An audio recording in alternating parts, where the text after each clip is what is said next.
بسم اللہ الرحمن الرحیم۔ السلام علیکم ناظرین، آج میں آپ کو ایک چھوٹی سی آیت کے بہت سے فضائل بتانے جا رہا ہوں جس کو روزانہ بآسانی اپنی زندگی کا حصہ بنا سکتے ہیں۔ یہ جنت کے خزانوں میں سے ایک خزانہ ہے۔ رسول کریم صلی اللہ علیہ وآلہ وسلم نے صحابہ کرام رضی اللہ عنہ کو بکثرت پڑھنے کا حکم دیا۔ یہ جنت کے دروازوں میں سے ایک دروازہ ہے۔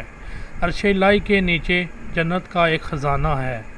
جنت کے درخت ہیں۔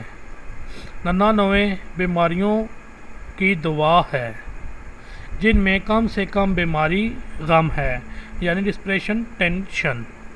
99 قسم کے مصائب اور بلاؤں کو دفع کرتا ہے۔ بکثرت پڑھنا نعمتوں کی حفاظت اور بقا کا سبب ہے۔ جب مؤذن حی علی الصلاۃ کہے تو اس کے جواب میں یہ پڑھنا مسنون ہے۔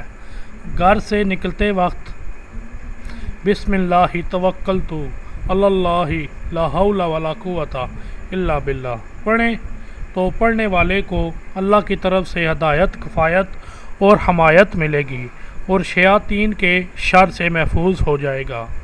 کثرت سے پڑھنا رزق و معاش کی تنگی اور مؤثر و مجرب علاج ہے۔ یہ پڑھنے والا اپنے دونوں ہاتھوں کو خیر سے بھر لیتا ہے۔ یہ باقیات سہالات میں سے ہے۔ یہ فرشتوں کی دعا ہے۔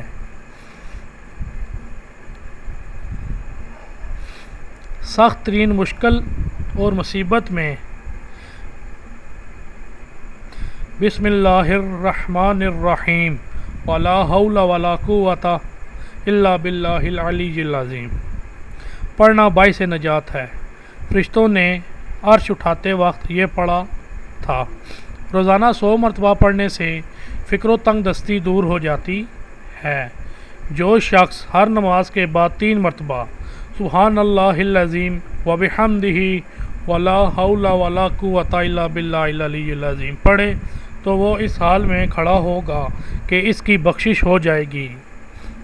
یہ اس مبارک کلمہ کے چند فضائل و محاسن تھے جس کے فوائد، ثمرات اور بے پناہ برکات و تاثیرات کا احاطہ کرنا کسی انسان کے بس کی بات نہیں۔ رسول اللہ صلی اللہ علیہ وسلم نے ایک دفعہ نہیں بلکہ کئی بار اس کو بکثرت پڑھنے کا حکم دیا ہے۔ لہٰذا آپ صلی اللہ علیہ وآلہ وسلم کسی چیز کو کثرت سے پڑھنے کا حکم فرمائیں تو اس چیز کو عظمت و فضیلت کا کیا ٹھکانہ نہ ہوگا۔